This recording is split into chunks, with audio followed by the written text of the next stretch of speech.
Hello everyone, welcome back to my YouTube channel. My name is FPL Roxas, and today I will be sharing my Game Week 8 team selection. I have activated my wildcard, so in this video, I'll be sharing what my current team looks like after the wildcard.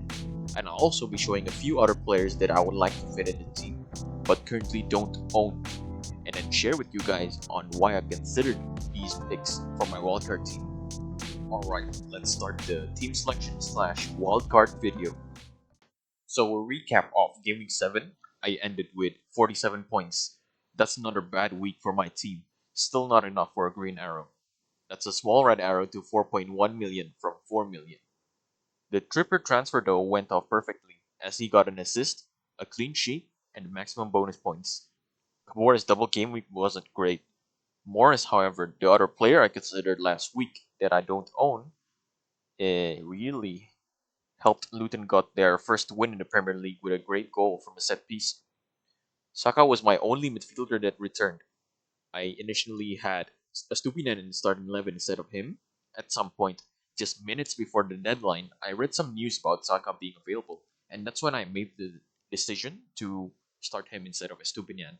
And I'm glad that it paid off after watching Estupinian concede an own goal. Saka genuinely could have gotten away with a hat trick if he did decide to donate his penalties to Odegaard and Havertz. He totaled 9 points, which was, I'd say, more than enough, as he ended the game with an injury. He was subbed out and limped off the game, what I think was an aggravated injury. He's been playing non-stop without rest. At this rate, I think Arteta should be resting him. Alvarez scored the only goal in City's first ever defeat in the season, and that got me 8 points from him. It was a perfect free kick goal, but my excitement for it was overshadowed by Watkins' 23-point haul. It would have been great for him to have done this earlier in the season when I held on to him for so long, until just 2 game weeks ago, and coincidentally was also the time he started scoring. He just had to do it when I don't own him anymore. Anyways, I mentioned in last week's video that I will use my wildcard for Game Week 8, and so I did. Immediately after the Spurs Liverpool game ended. I know what you guys came here for. Let's have a look at my wildcard team.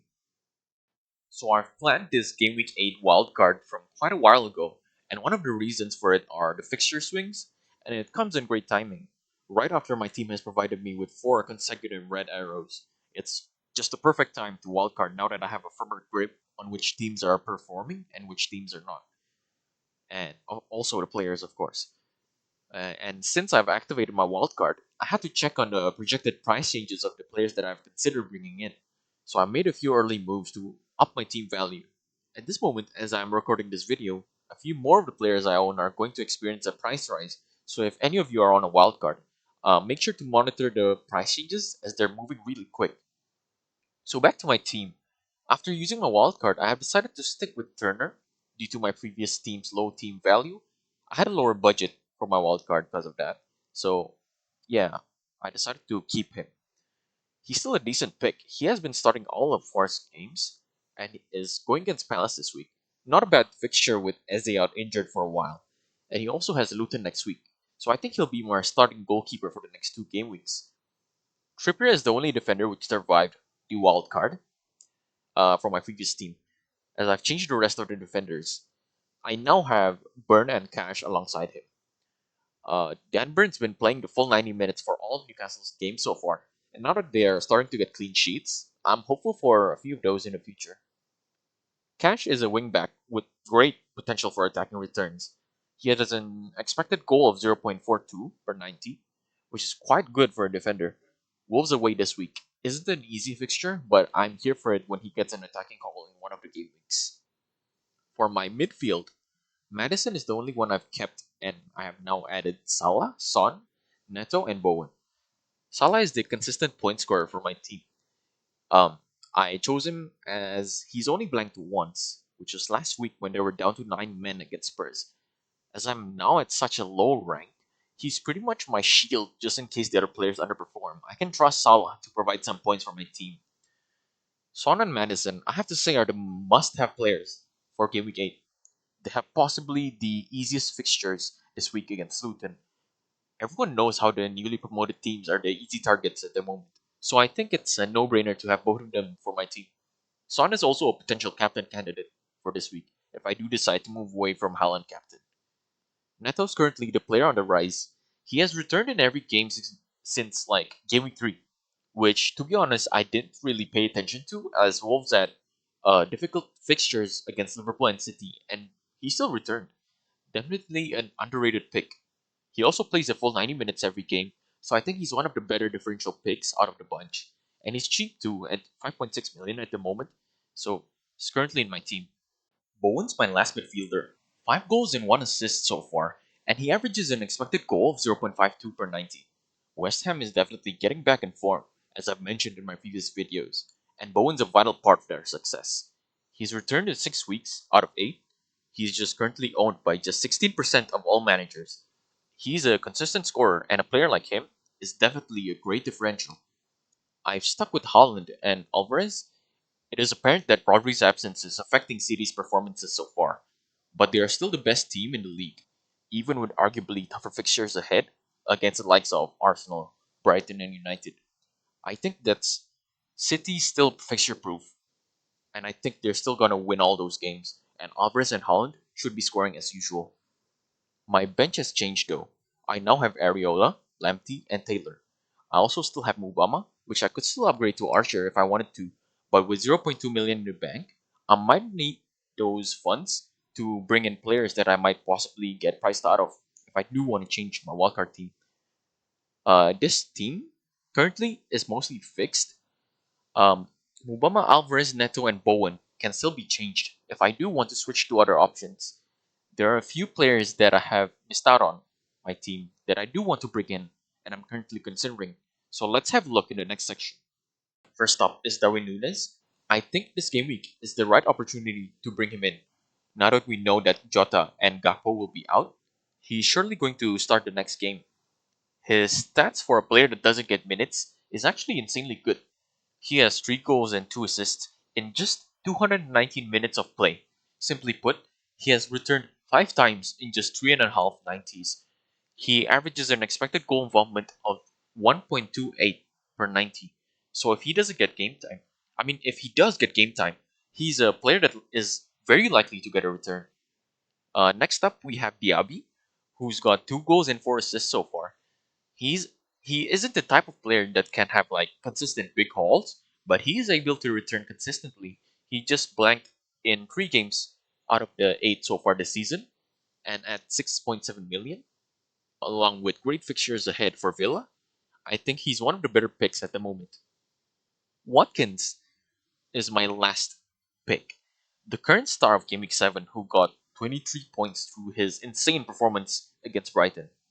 I definitely feel regret selling him for Alvarez a few weeks ago, but at that time, I only thought of Watkins as a player who is consistent but doesn't grab double digit points often, and at that point, he still hasn't scored any goals. Well, he did finally score a goal the week that I sold him, and then scored a hat trick and 2 assists the week after. That's quite a lot of points I lost. Anyways, Villa's got a great run of fixtures going forward, so him and Diaby are actually great picks in general. But I don't think he has to be in everyone's team. His underlying data is quite average for a striker, with an expected goal involvement of 0.53 per 90. He overachieved by quite a lot in the Brighton game. And in that game, he averaged an expected goal of 0.81 and expected assist of 0.17. And he overachieved that by scoring 3 goals and 2 assists. He does have the potential to obtain big hauls now that I know of, but it won't come often. So I don't expect him to do so again in the coming weeks, even with the great fixtures ahead. So these 3 players are the main targets that I might bring in. But of course, I still might just stick with my current wildcard team. I'll keep you guys updated on my final team on my Twitter at FPL Roxas. Once the Game Week 8 deadline comes, I'll be there to post my final team, so feel free to give it a follow. Before I end the video, I just want to briefly show you guys a table that I made that comprises of some of the teams that have favorable fixtures in the coming game weeks. From all of the teams, Villa has the easiest fixture run, and if you guys want to take advantage of this, you should try to target players like Watkins, Diaby, and even Matty Cash. Brighton's good fixtures start from game week 10, So you guys can hold off from buying any Brighton assets until then.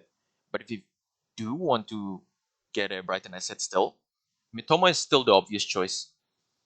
Palace has a nice run of defensive fixtures from game week 11 to 13, going against Burnley, Everton, and Luton. So getting players like Anderson, Gahey, or Tarek Mitchell would be good if you guys want some potential clean sheet points. Liverpool has overall a good run of offensive fixtures, so having the likes of Salah, Diaz, Darwin, or even Jota when available would probably reward you with quite a few points. United assets are well known to have been let down this season due to their team's underperformance, but there are a few players who can bring you points, like Bruno and also Hoyland, who's been scoring for them in the Champions League. Newcastle has a good run of fixtures from game week 8 to 12. If you guys are eyeing a defender, go for Trippier, Burn, or Share. Or you could go for Lascelles, but he's only good for a few weeks until Botman is back. And if you want some of their attacking options, I think Gordon is a good cheap option, but he's suspended for this game week, so hold on for another week if you want to get him. Spurs also got a good run of fixtures. For this game week, Luton is the fixture to target, so this is one of the games where Son or Madison are likelier to get a big haul. West Ham has their good fixture run starting from game 10, and players like Bowen, Sufal, and Ward-Prowse should really be considered more by then. And that wraps up this week's team selection video. Good luck to everyone for Game Week 8. I'm honestly quite excited for Game Week 8 to see how the new team will perform after the wildcard. Pretty much a reset for me this season after starting off so badly. Looking forward to better game weeks ahead with my newly improved team. As usual, leave a like if you enjoyed the video, subscribe if you want to be updated on my latest uploads. I'll be uploading every week, so stay tuned. Leave a comment if you'd like, and thanks for watching the video.